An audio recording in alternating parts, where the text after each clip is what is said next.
Bonjour à tous. Cette vidéo est la continuité de la vidéo que j'ai faite mardi dernier.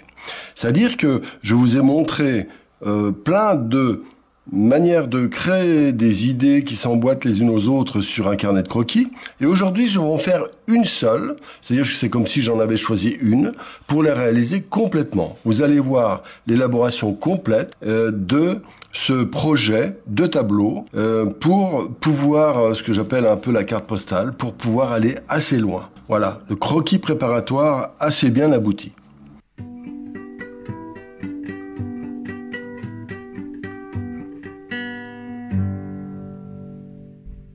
Alors déjà, je vais faire un sujet, j'ai une vague idée quand même, hein. Il faut toujours avoir une idée, bien sûr. C'est l'idée du livre, des livres qui s'envolent. Voilà, moi c'est un des sujets que j'aime bien. Alors bien sûr, chacun fait comme il veut. Au niveau de son orientation poétique, dirais-je.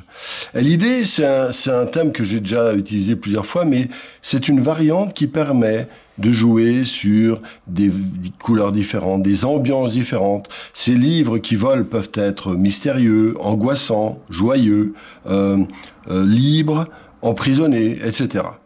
Donc, voilà donc le lieu de cette petite remarque.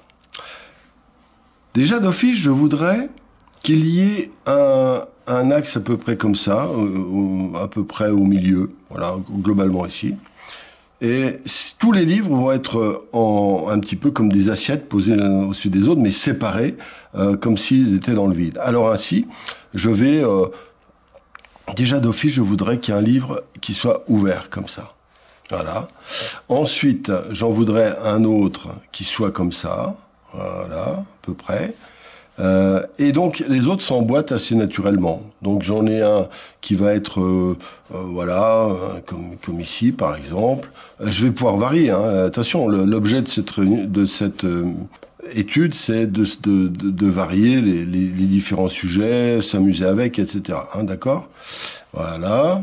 Voilà. Et puis, un peu comme d'habitude, ici, je voudrais qu'il y ait des livres en pierre. C'est un peu mon truc, moi. Les livres en pierre qui évoquent la pensée lourde, n'est-ce pas? Je suis un adepte de la pensée légère, et alors que les livres en pierre, c'est pour moi la pensée unique. Voilà, donc c'est une espèce de critique, évidemment. Mais on a tous le droit de faire ça, n'est-ce pas? C'est même souhaitable.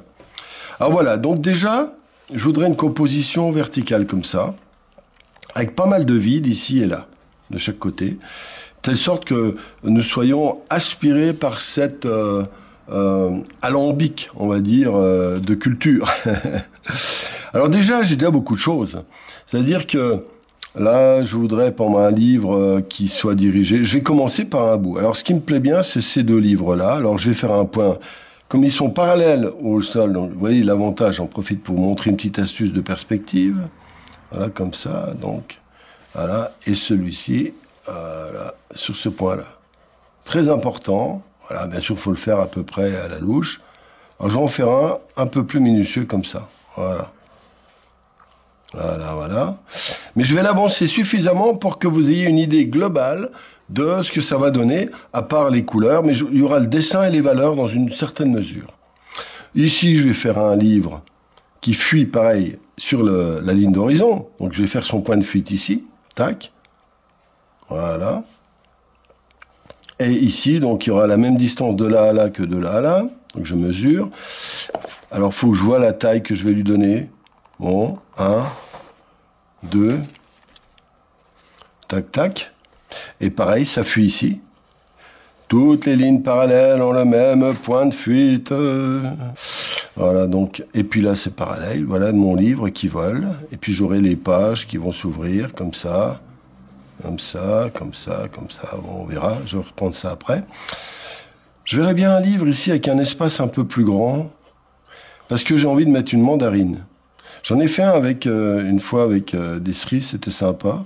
Je vais faire avec une mandarine. Voilà.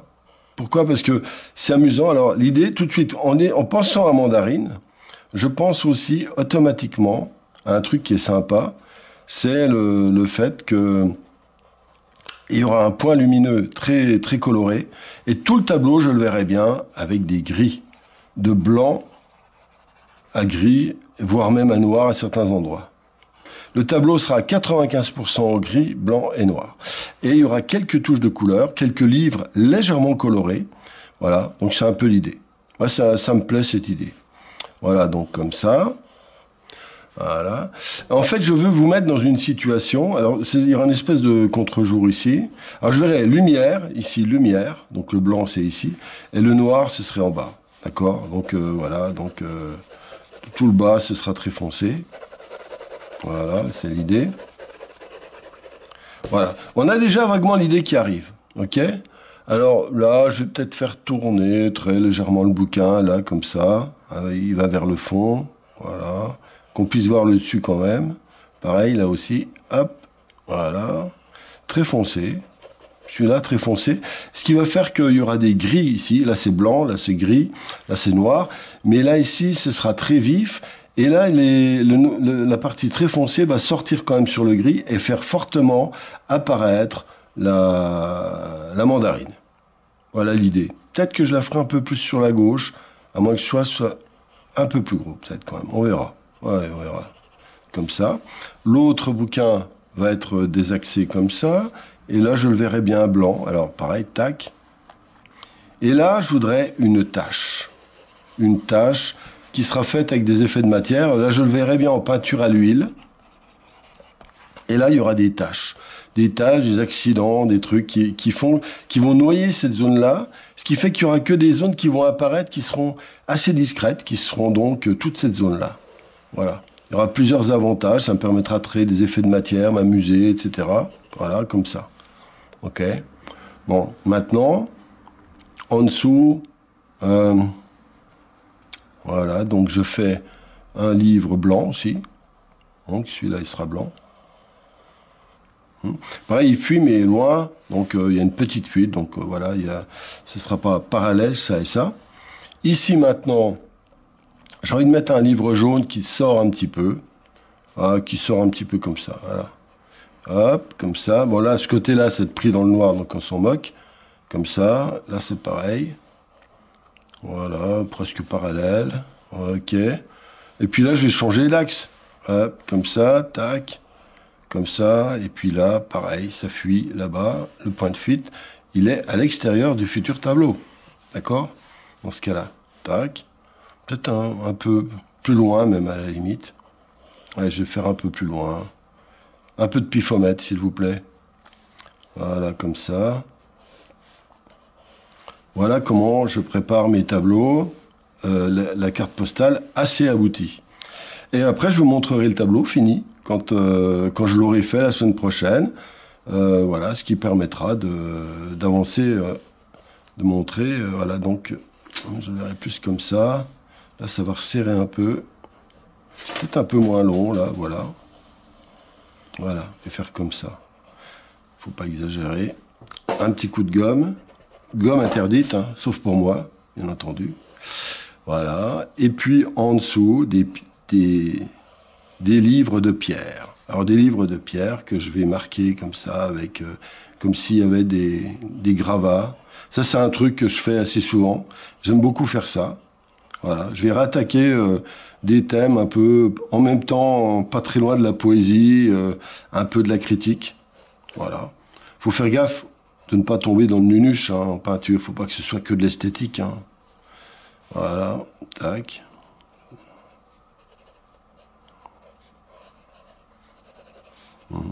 Donc ici, il y aura donc des pierres. Voilà, comme ça. Et je vais agrandir. Vous voyez, j'agrandis un peu, parce que je trouve que le bas est pas assez mystérieux s'il n'y a que là. Donc j'agrandis un petit peu. Ce livre-là est un peu gros, je trouve. Alors je vais le grandir. Alors d'une part, je le réduis un peu, en enlevant ça, comme ça. Voilà. Et là, je vais grandir aussi comme ça. Hop, voilà.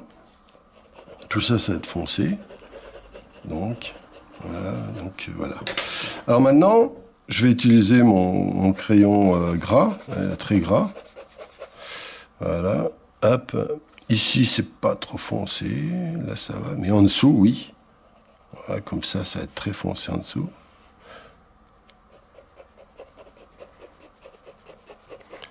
Alors, ce qui permet, si vous voulez, quand vous avez le sujet, le dessin, la composition, donc les valeurs que je suis en train de mettre là,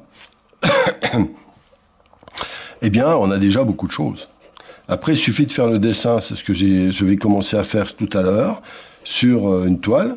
Alors là, j'aurai des effets de matière qui vont être très accidentés. Hop, des projections, des trucs. Voilà, je réduis un petit peu là, pour que la mandarine ne soit pas collée sur leur bord, qu'il y ait un petit espace, voilà, avec de l'ombre ici, voilà. Donc j'avance le schmilblick. Voilà comment on prépare un sujet. Je vous conseille de vous entraîner à faire ça chaque fois que vous faites un tableau, même un tableau classique, parce que ça vous donne l'opportunité de choisir des variantes, d'y ajouter votre propre créativité.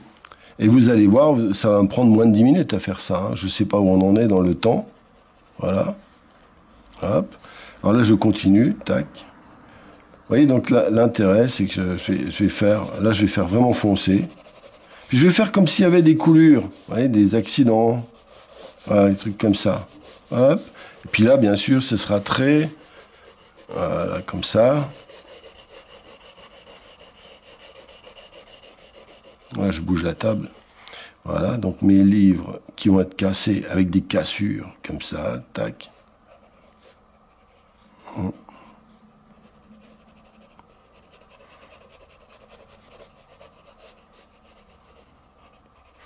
Voilà comment on peut rendre très visuel, en fait, un sujet.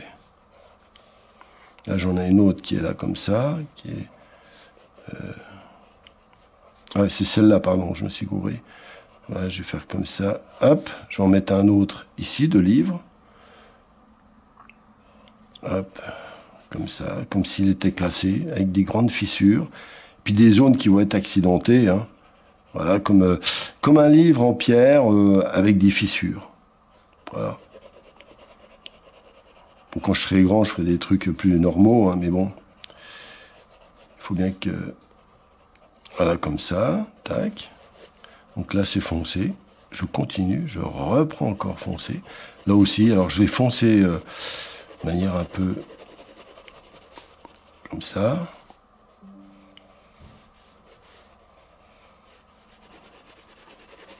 Alors là, je vais monter en valeur de gris plus léger, plus légère.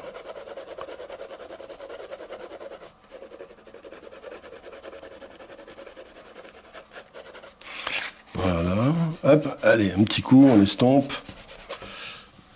Voilà l'idée générale du tableau, donc qui est bien en place. Là, on ira dans des valeurs carrément 9, voire 10, 9, 10, les plus foncées. Ici, ce sera intermédiaire. Là, ce sera très clair. Et là, on aura une sorte de léger contre-jour. Alors là, je reprends mon crayon HB parce que là, ce sera un tout petit peu plus foncé que le fond. Voilà. Il y aura un beau volume.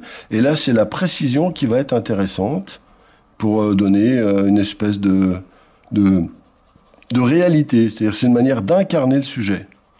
Voilà, comme ça. Hop.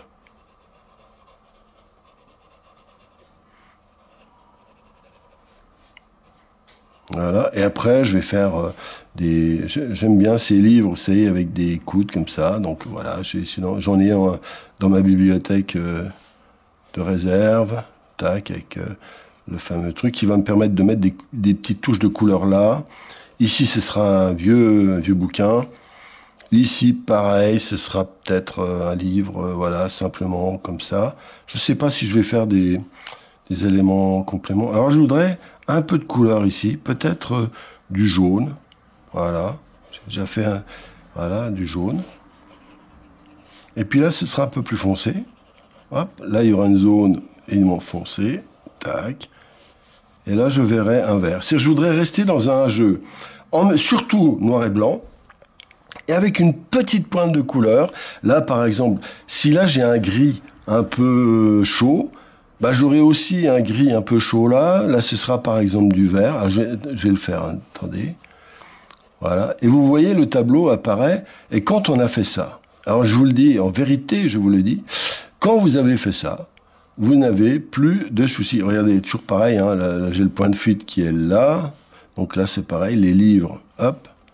les pages suivent le point de fuite, retrouvent le point de fuite, hein, d'accord? Un peu foncé, pas trop. Bon, je vais pas aller trop dans le détail parce qu'on a déjà pris 10 minutes quasiment. Je voudrais pas que ce soit trop long. Mais j'ai voulu faire ça comme élément complémentaire de la semaine dernière parce que c'est un outil fondamental pour faire des tableaux en équilibre. Parce que vous avez réglé les 3/4 des options, ce qui fait que quand vous attaquez votre tableau, vous n'avez plus qu'à vous concentrer sur quelques éléments, j'ai envie de dire annexes. Voilà. Donc moi j'aime beaucoup faire ça, je le fais systématiquement maintenant. Et puis je dirais pour des débutants, c'est sans doute un outil fantastique. D'une part, ça apprend à dessiner, ça apprend à mieux savoir vers où vous voulez aller.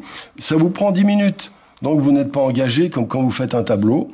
Et le résultat, vous avez quand même une belle vision. Là, je veux dire, on aura une tache orange, tout le reste en gris avec des variantes, là peut-être un peu de jaune ici et du vert. Et puis je ne sais pas exactement si ça va être comme ça.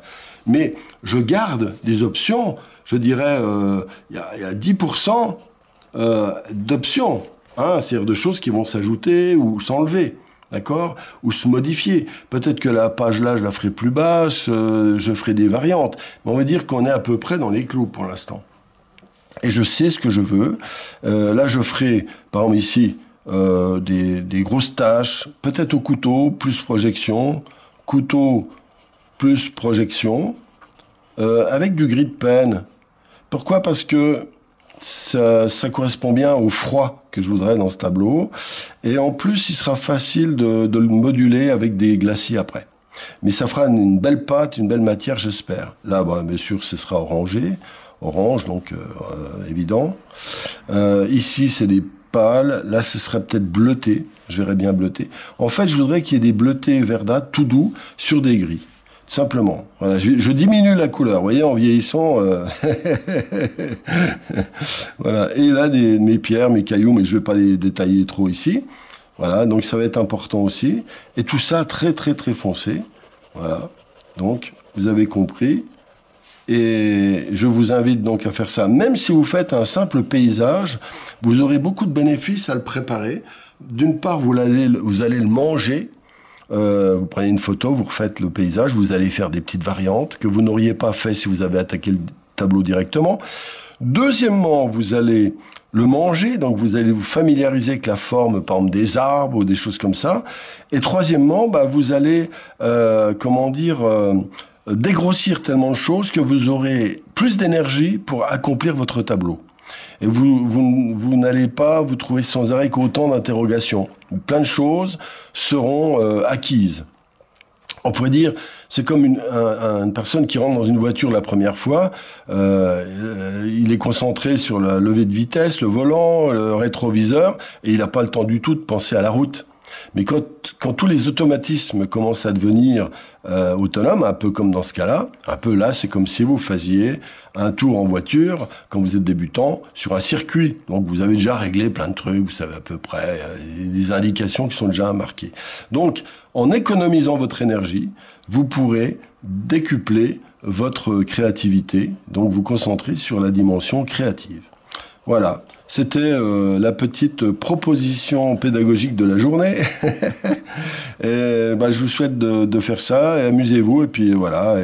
Et n'hésitez pas à regarder en dessous, soit des propositions, soit des liens de toutes sortes. Voilà, donc à bientôt, à la semaine prochaine.